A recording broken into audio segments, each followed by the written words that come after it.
All-powerful and ever-living God, the cause of all goodness and graces, the inspiration of all learners, young and old, who is wisdom and love. We are grateful for every opportunity given to us for learning and discovering the wonders of life and the world, the opportunity to seek meaning and understanding to everything that life has given us.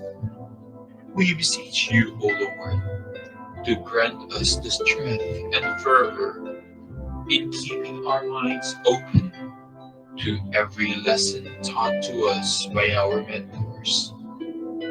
Bless our teachers with perseverance to continuously provide awe-inspiring discussions and to never tire in their passion for teaching the youth, the hope of every nation.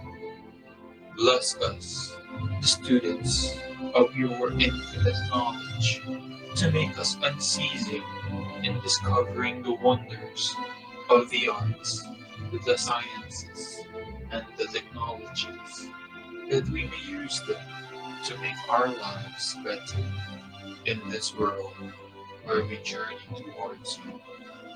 This we ask through Christ our Lord. Amen.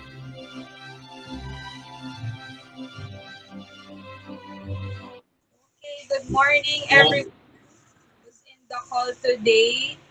Dali, let me just admit people in the call. Ayan, hello Sir Dick and Ma'am Parsley. May chat yata si Sir Dick kanina. Good morning and Merry Christmas. Ayan, same to you Sir Dick.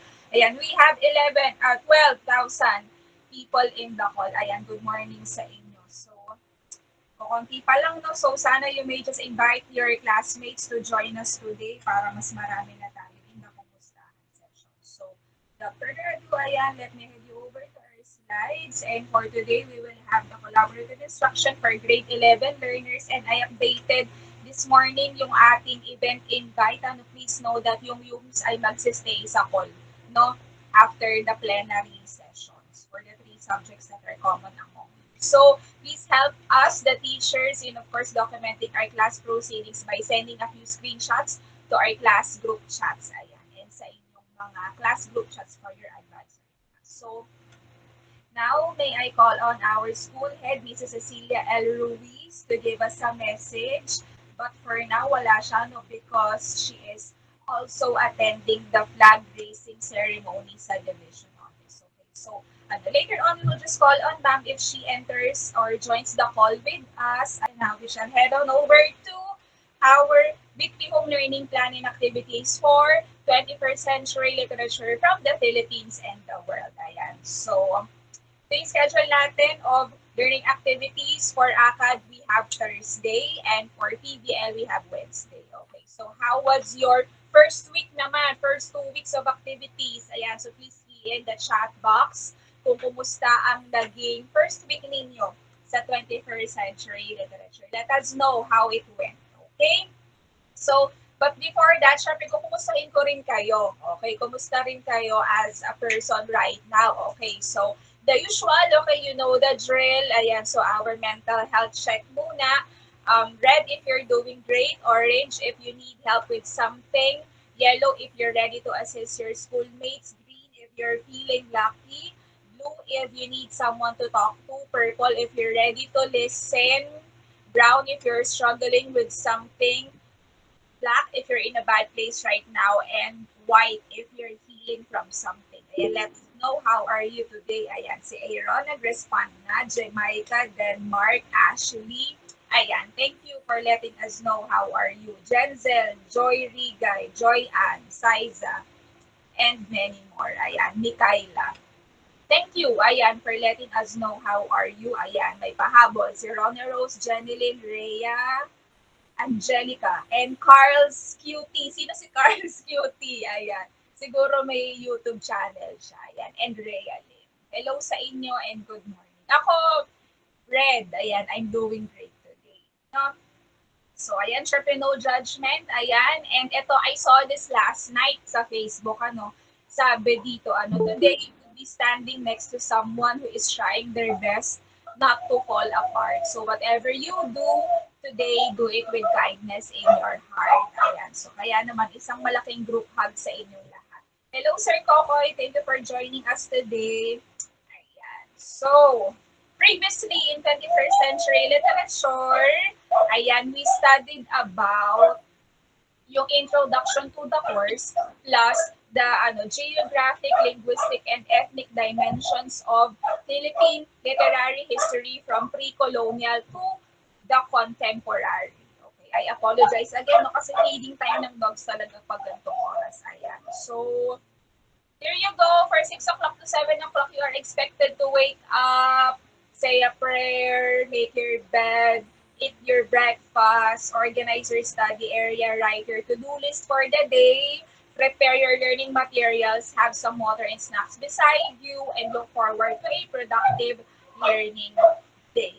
And now, we're already on week 3, ganun kabilis. Week 3 na kagad tayo. And our targets for this week, you have to differentiate the 21st century literary genres. Okay, ano ba yung mga genres na yon? By the way, ang basa dito ay genres, no? Genres. Let's highlight that. Genres. Genres. And I bet naman na pag-aralan niya na siya back in grade 9 and grade 10, no? And the genres from the original ones, no, yung traditional natin. Also, you have to enumerate the elements, structures, and traditions of each genres. Ano yung specific or distinct characteristics nila that make them different from each other. And you have to appreciate the unique features of each genre because yun nga, each genre is different from another. Though merong konting similarities, but there are differences that do not make them the same. Okay, so check ko muna itong announcement ni Sir Kokoy. Grade 11 after the 2 subjects remain to this meet. Sir, nag-request po si Sir July kanina na sila po yung magstay dito po. Kasi sir, sa sa UMS po, for DISS and PPG, sir. Thank you, sir. Okay, and now we go on to the content of the module. Okay, because you're syempre expected to read the content of the module. Ayan, so here is how it looks like. Yung 21st century literary genres. Ayan, syempre you have to read this part and this part as well. Ayan, and syempre yung pages na sinabi ko na basahin nyo, no? Also, ayan, these are the major literary genres. Ito yung traditional, yung apat, okay? Poetry, drama, fiction, and non-fiction. Now, you're going to compare them to the new ones to be presented in the module. So, ito na yung bago, okay? What is it? Ayan, so ito na yung literary genres natin for 21st century. Ayan, and this is what you have to know and to compare that to the previous ones, yung apat na unang pinresent last week. Okay, so first we have an illustrated novel. So ayan, meron namang characteristics dito presented in bullet point. We also have digifiction. Ayan, you can read the descriptions. Graphic novel, manga. Ayan, I know you're familiar with manga. Manga is continued hanggang doon sa next page. We also have doodle fiction. Ayan, as you see here, merong characteristics plus yung sample na titles for each literary genre. Ayan. So we also have doodle fiction. Also, we have the name of the author and the title of the sample literary piece. We also have text talk novels, chick lit, ayan, chick lit or chick literature, flash fiction, 6-word flash fiction, creative non-fiction. Ayan. So once we, dun sa mga yums, once we head on to creative writing, you'll be experiencing how to write these genres. Pero for now, lahat kayong grade 11 will learn ano muna yung pagkakaiba ng mga genres na yon. We also have science fiction, blog, hyper poetry. Yan. Oh, hanggang doon lang pala sa hyperpoetry. Okay, and now we head on to the activities. Yun lang yung content ng module that you have to read, no? But for the activities, ayan, you have to read nga from pages 19 to 26 and you have to write about the most salient characteristics of specific 21st century literary genres by filling out the graphic organizer in your activity sheet. So, most salient characteristics. When we say most salient, ano yung pinakang distinct, ano yung pinakang unique na characteristic nila that make them different from each other. Okay? So, ayan. That's when we head on to the next part of the task, which is the activity sheet. Ayan. So, na activity sheet nyo, ayan. So, this is how it looks like. Black and white lang siya dun sa answer sheet nyo, no? Dun sa actual printout. But yeah, we have here the 21st century literary genre sa gitna, and then it stems to 5 boxes, ayan, which you have to fill out. Ayan, we have manga, graphic novel, blog, hyperpoetry, and doodle fiction. So you have to just write your salient points. Again, you do not need to provide another sheet, ano, kasi nahihirapan talaga ako mag-check pag may additional sheet or kapag nawala na yung original na activity sheet and pinalitan ng puro yellow paper. Okay, so masakit ang ulo kasi hindi ko na makita kung nasan talaga yung task, ano. And most of you submit, yung answer key na nasa likod. Anyway, sige, mamaya na yun sa reminders. But yeah, for week 4, we have the context and text's meaning. Okay, ano ba yung context at how is it different ba from the text's meaning? So here, the targets are to identify words, ideas, structure, and purpose of the text. May pumapasok pa rin talaga, no? Sige, again, reminder to everyone who's in this call, please add your email to the running list of emails that we have doon sa GC ng grade 11 para hindi tayo nag-a-admit habang presentations are ongoing. Anyway, second target is for you to explore the different social and socio-cultural contexts to enhance and enrich the understanding of the text. Ano nga ba yung social and socio-cultural context? Ano ba yung context na sinasabi? Later, we'll be learning more about that. And that will enhance your understanding of the text because context adds always to the meaning, okay, of the text, of the literary text that you are reading. Also, you are to appreciate the importance of understanding the literary context and its meaning.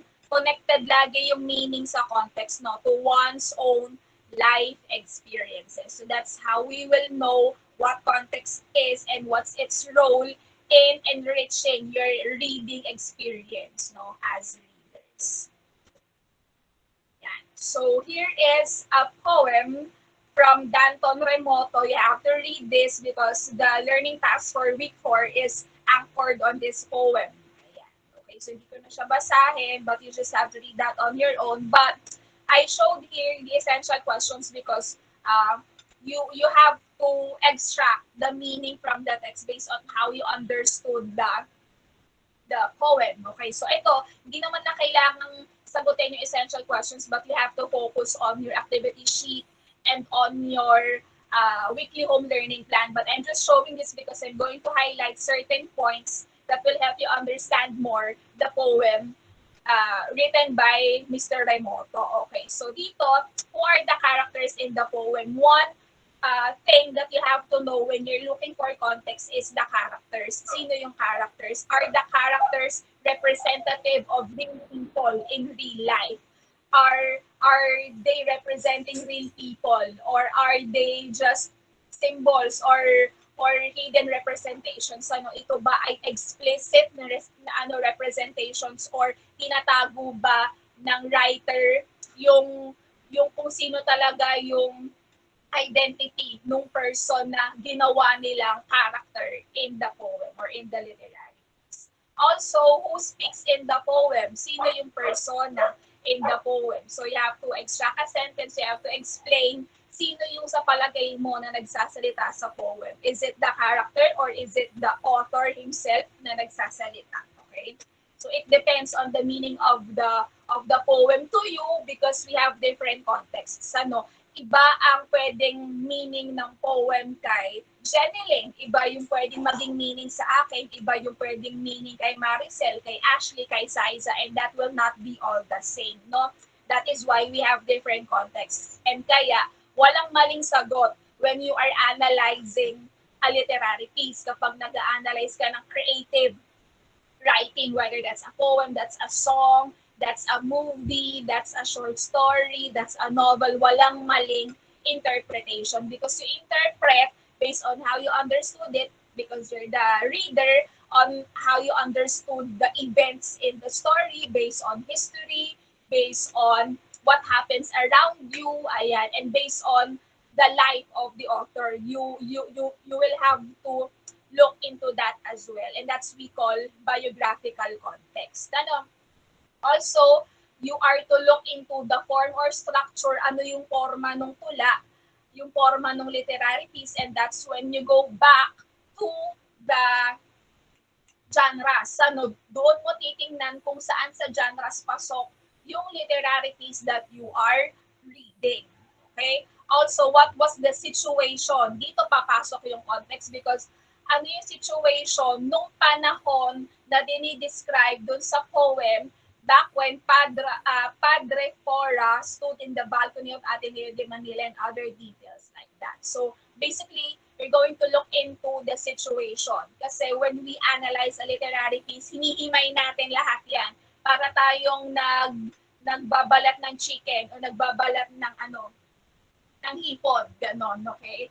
You dissect it into pieces. Also, what was the situation? Ito, dalawa yung situation na kagad, no? Yung una, situation ng characters. Pangalawa, situation of the country based on the poem. And here comes the social situation or the socio-political context. What happens during that time of Rizal in that poem? Okay, example, you are analyzing Dekada 70, a book by Luwalhati Bautista.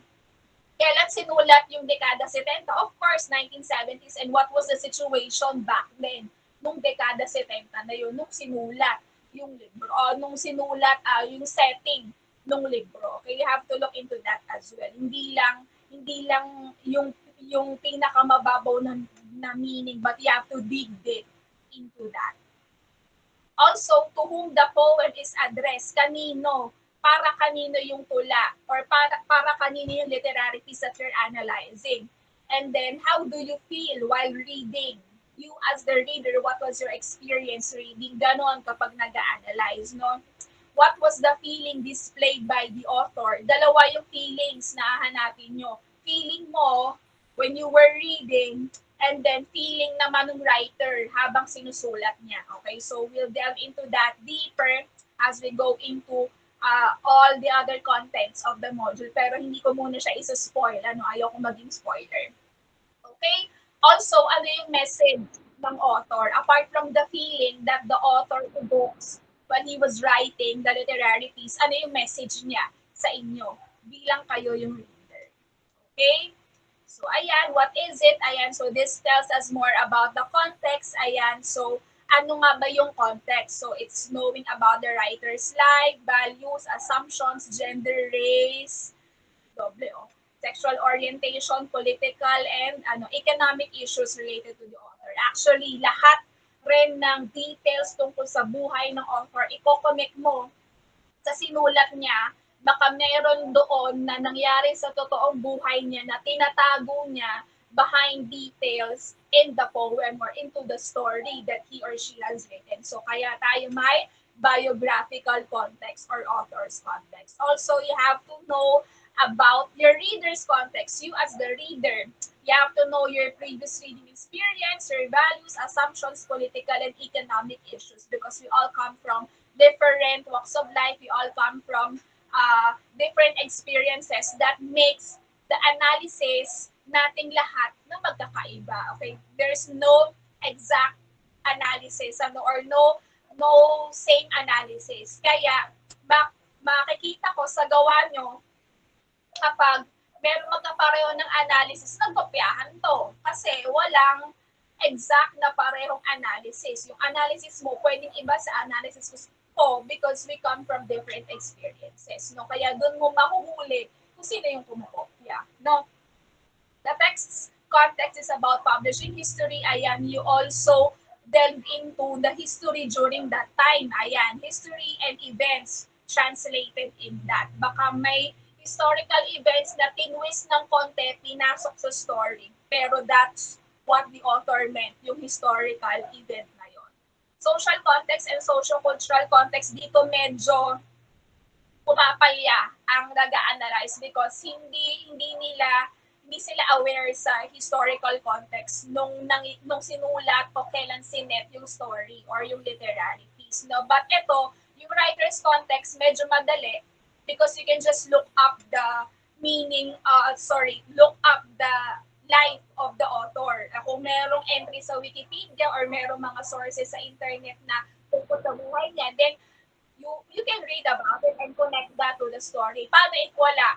Paano if the writer is not quite famous? Okay, so paano mo ma-apply yung writer's context? Hindi na. Kaya you delve into the social or socio-cultural context o minsan ang tawag dito socio-political context for that matter. Okay? So I hope that you're learning on what we are discussing today kasi medyo limited lang yung time natin for discussion. Sira pala yung orasan namin. It's already 9:10. Sige, bilisan ko na. So we have also imagery, we also have the visual imagery, and then the auditory imagery and kinesthetic imagery. When we say naman imagery, these are the images that the writer uses to evoke something or to mean something. Ayan. And it can be visual, auditory, or kinesthetic. We also have here the literary techniques. Ayan, you may just read about that. And ito, there are some questions here that I would like to highlight. Kapag nag-analyze kayo, it would help you as well to discuss the environment that surrounds the author. Ano yung setting? No? Setting during the poem. Kailan siya sinet? I mean the time and place doon sa tula. Also, what are the occurring events in the society? Ano yung nangyayari in the society na dinidiscuss dun sa tula or dun sa story that you're analyzing? And then the message of the author that was discussed. Okay? So, for week 4, ang learning activity natin, aside from, syempre, reading pages 27 to 38, is for you to describe the kind of society or situation that did each character live in the poem and how each of them struggled in their situation by filling out the graphic organizer. So dito ang kailangan ko ay hindi biographical context but the socio-cultural or socio-political context that is present at the time the poem was set. Okay? So, ano yon? Ito, this is the instructions and this is how it looks like, yung inyong activity sheet. Okay, so again, you are to describe the kind of society or situation. Ano yung pinagdaanan ni Padre Fora at ni Jose Rizal nung time na yon na sinet yung tula. So you have again to look for the setting of the poem. Kailan siya sinet? Ano yung time and place na dinidescribe doon sa poem. Okay? And then how each of them struggled in their situation. So basically, ano yung pinagdaanan nila? Yun lang isusulat nyo dito. And please do not provide additional activity sheets. Just go with what's provided for you. Okay? So, do you have any questions? Any questions? Parang may chat dito. Wait lang, check ko lang yung chat box. Thank you po, ma'am. Gagawa ng link for English. Okay po, sir. Excuse me. Wala nang question si AJ. Ayan. Thank you, AJ. So, if wala nang questions then, let's head over to the reminders. Ayan. So, yun nga, send us your correct email details so you can receive invites or future Kumustahan sessions and other school functions and youth formation events. Ayan, so ito yung nangyayari kapag mali yung binigay niyong email. Ayan, so nagkakaroon ng delivery status notification failure. May I ask, sino si Nemi official? Please identify yourself kasi walang name. Thank you, Nemi official.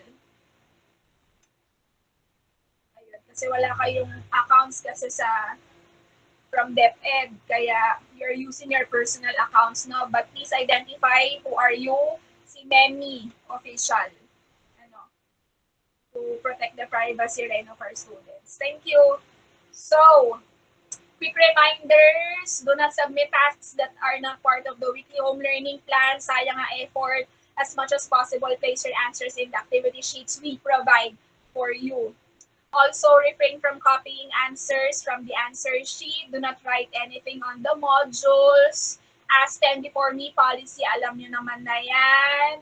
And don't be shy. Syempre, don't be afraid in asking questions. Ayan, we are here to talk. Your teachers are ready to assist you as well as your classmates as well. Ayan. Let us know how we can support you. Ayan, here are my contact details if you need them. Lagi naman akong online. Here are our chat groups for ACAD and PBL. Ayan, sana lahat kayo members na ng chat group natin. And do not forget to join our Barasenyo Nation group, Facebook group, and yung ating 21st Century Lit group where you will find a lot of resources ayan, related to the subjects that we are studying. Also, ayan, always know that you have all our love and support, kaya don't be afraid to ask. Also, you may check out our socials. That's DepEd Tayo Blue Rizal Senior High School. I hope that you're supporting our page by liking and sharing our posts. Ayan. Also, we have pages ng SSG, that's Barasenyo SSG, and DepEd Tayo Youth Formation Bara Senior High School. Also, we have here upcoming information events, and if you notice, I already sent you event invites via email. Ayan, reminded tayong lahat na meron tayong event na a-attendan for the week. For November 23, we have the SDO Rizal webinar on youth action to combat climate change. Ayan, for those of you na mga climate warriors, mga environmental advocates, this is the perfect webinar for you. Ayan, youth action to combat climate change. That's viewable via live stream sa page ng Youth Formation Rizal. Also, on November 25, medyo madami tayong events, no? But wait, I'm just gonna correct itong isa. December 17 yan, hindi December 15. Typo. Okay. For that, we have November 25 ang ating SDO Rizal Student Summit 2021 hosted by DepEd Division of Rizal. Ayan. So, all students are invited to join sa tatlong events na ito. December 17 naman we have GenLit. Ang GenLit ay Digital Literacy Program. Ayan, connected sa inyong empowerment technology na subject, and then sa next sem yung MIL na Media and Information Literacy. Okay, so please attend all these events. Reminded naman na kayo via email, so I hope you can join us. Okay? So, ano pa ba? Reminders, yun lang naman. So, good luck, Modular Legends, and I hope you're all having fun studying. Ayan, you've got this. Ano, caring nyo yan. And have a good week, everyone. See you, and always mask up. Ano, stay healthy, helpful, and calm. And syempre, stay safe. Ano, at the comfort of your home. So, yun lang naman. Thank you. Announcements have been made already as well. So, thank you, everyone.